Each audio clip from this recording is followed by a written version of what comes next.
जय भीम साथियों मैं आज आप सभी से बातें करूंगा कि राम राज्य क्या होता है और अंबेडकर राज्य क्या होता है, यानी कि राम राज्य वर्सेस अंबेडकर राज्य।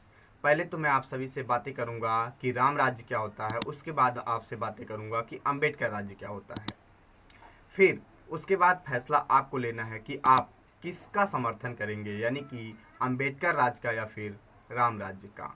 दोस्तों मैं बात करता हूँ राम राज्य का। सबसे पहले राम राज्य में दोस्तों होता क्या था कि उसमें किसी को, यानी कि भारत के जितने भी मूल निवासी अति पिछड़े समाज थे, उनको कोई भी अधिकार नहीं था राम राज्य के अंदर। ना उनको पढ़ने का अधिकार था, ना उनको धन संपत्ति रखने का अधिकार था, ना उन्हें अपने मन के खाने पहनने का अधिकार था, ना उन्हें अपने मन से बोलने का अधिकार था राम राज्य में। और महिलाओं की स्थिति तो बहुत ही बदतर थी।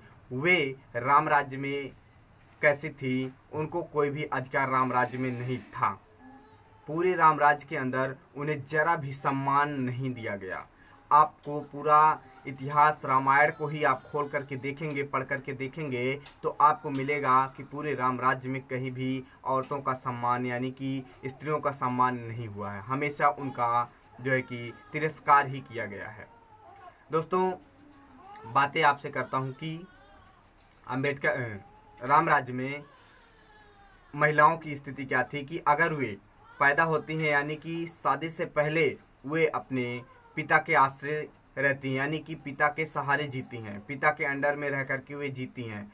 फिर जब वे शादी विवाह जब उनका होता तो वे पति के अंडर में रह करके जीती, यानी कि पति से वे अपना जो है कि जुबान नहीं चला सकती। पति के आगे, यानी कि पति से बिना आज्ञा के वे कोई भी काम नहीं कर सकती। और जब बुढ़ापा आता है तो वे बेटे के आश्रय पर आश्रित होती हैं, यानी कि जो बेटा कहेगा वही माँ करेगी और कुछ नहीं करेगी। यानी कि स्त्रियों की दशा ये थी राम राज्य में। आपको तय करना है कि आप राम राज्य का समर्थन करेंगे या फिर अंबेडकर राज्य का। अब मैं आपसे बातें करूंगा कि अंबेडकर राज्य में क्या होता है।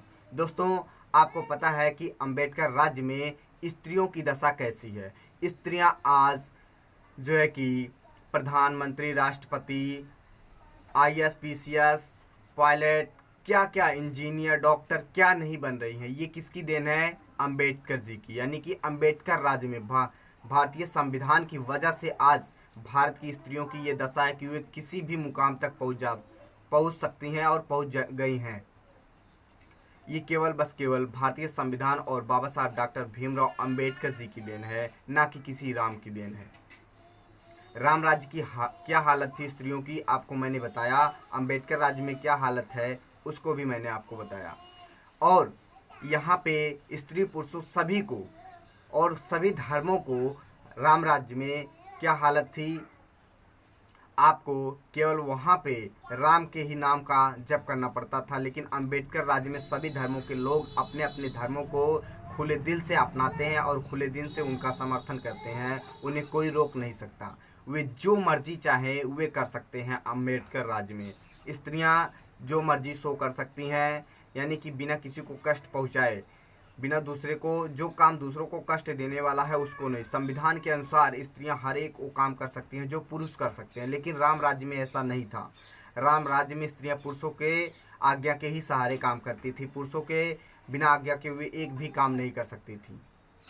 अंबेडकर राज्य में आप देखेंगे कि पुरुष और स्त्री दोनों एक समान रास्ते पर चल रहे हैं। जहाँ जहाँ पुरुष पहुँच रहे हैं वहाँ वहाँ स्त्रियाँ पहुँच रही हैं। स्त्रियाँ उससे आगे भी पहुँचने का प्रयास करती हैं, बशर्ते उनको भारत में अभी भी दबाया जा रहा है, उनको आगे नहीं जाने दिया जा रहा है। जानबूझकर कोशिश ये की जा रही है कि स्त्रियाँ दबी रहें, वे पुरुषों से आगे ना निकल पाए।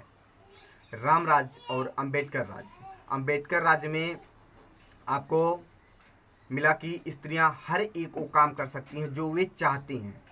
लेकिन राम राज्य में ऐसा नहीं था। और अंबेडकर राज्य में आपको शिक्षा का अधिकार, धन रखने का अधिकार। राम राज्य में क्या था? सामूहिक जगह पर आप नहीं जा सकते थे, सामूहिक स्थानों पर आप पानी तक नहीं पी सकते थे, अपनी आवाज़ को उठा नहीं सकते थे। लेकिन अंबेडकर राज्य में आप पानी क्या, कुछ भी आप उच्च वर्णों के साथ बैठ करके या कहीं पर भी आप जा करके रह सकते हैं, खा सकते हैं, पानी पी सकते हैं, कुछ भी आप कर सकते हैं। कहीं पर भी जा करके आपको कोई रोक नहीं सकता। कोई माई का लाल नहीं है जो कि आपको रोक दे कि तुम अछूत हो, तुम इस जगह पे नहीं आ सकते। नहीं, ऐसा नहीं है। बाबा साहब की देन है वो, भारतीय संविधान की देन है वो, जो कि हम हर एक स्थान तक जा सकते हैं, किसी भी ऊंचाई तक हम पहुंच सकते हैं, कोई हमें रोकने वाला नहीं है। तो ये रही अंबेडकर, बाबा साहब डॉक्टर भीमराव अंबेडकर जी की ताकत, यानी कि अंबेडकर राज और भारतीय संविधान की बदौलत हम कुछ भी कर सकते हैं। हम जो सोच सकते हैं वो कर सकते हैं, कुछ भी मुमकिन नहीं है। कब? जब भारतीय संविधान का हम समर्थन करेंगे, भारतीय संविधान के सहारे हम चलेंगे, भारतीय संविधान को अपने लाइफ में उतारेंगे, तब जाकर के हम अपनी मनचाहा कार्य को पूरा कर पाएंगे। लेकिन अगर हम राम राज्य के चाहने वाले हैं तो आपको पता हो गया होगा, मैंने जो बताया कि स्त्रियों और पुरुषों की क्या दशा थी। शूद्रों को मैंने बताया कि किसी भी प्रकार का अधिकार नहीं था राम राज्य में। भारत के जितने भी मूल निवासी हैं, अति पिछड़े समाज हैं, SC ST OBC, जितने भी हमारे OBC भाई जो हैं, राम के लिए बहुत ज़्यादा तत्पर रहते हैं। राम के लिए वो अपना सब कुछ निछावर करने के लिए तत्पर रहते हैं। लेकिन उनको पता होना चाहिए कि राम राज्य में उन्हीं को ही कोई भी अधिकार नहीं दिया गया था। जो कहते हैं कि राम OBC थे, लेकिन राम OBC नहीं, एक क्षत्रिय था। ठीक है, आप सभी को ये सभी बातें इतिहास पढ़ने के बाद पता चलेंगे, ऐसे नहीं पता चलेंगी। दोस्तों, वीडियो को मैं यहीं पे समाप्त करता हूँ। प्लीज़ वीडियो को ध्यान से देखिएगा और वीडियो को लाइक, शेयर, सब्सक्राइब करना मत भूलिएगा। चैनल को सब्सक्राइब जरूर कीजिएगा और साथ में बेल आइकन को दबाइएगा प्लीज़ दोस्तों। और ज़्यादा से ज़्यादा जितना हो सके वीडियो को शेयर जरूर कीजिएगा। धन्यवाद दोस्तों वीडियो देखने के लिए। जय भीम, नमो बुद्धाय। साथियों, आपसे कमेंट में ज़रूर लिखिएगा आप राम राज्य का समर्थन करते हैं या फिर अंबेडकर राज्य का। मुझसे आप पूछेंगे तो मैं अंबेडकर राज्य का समर्थन करूंगा, भारत के संविधान का साथ दूंगा। बाकी आपकी जो मर्जी होगी आप कमेंट में ज़रूर दीजिएगा कि आप किसका समर्थन करेंगे, अंबेडकर राज्य या फिर राम राज्य का। जय भीम साथियों।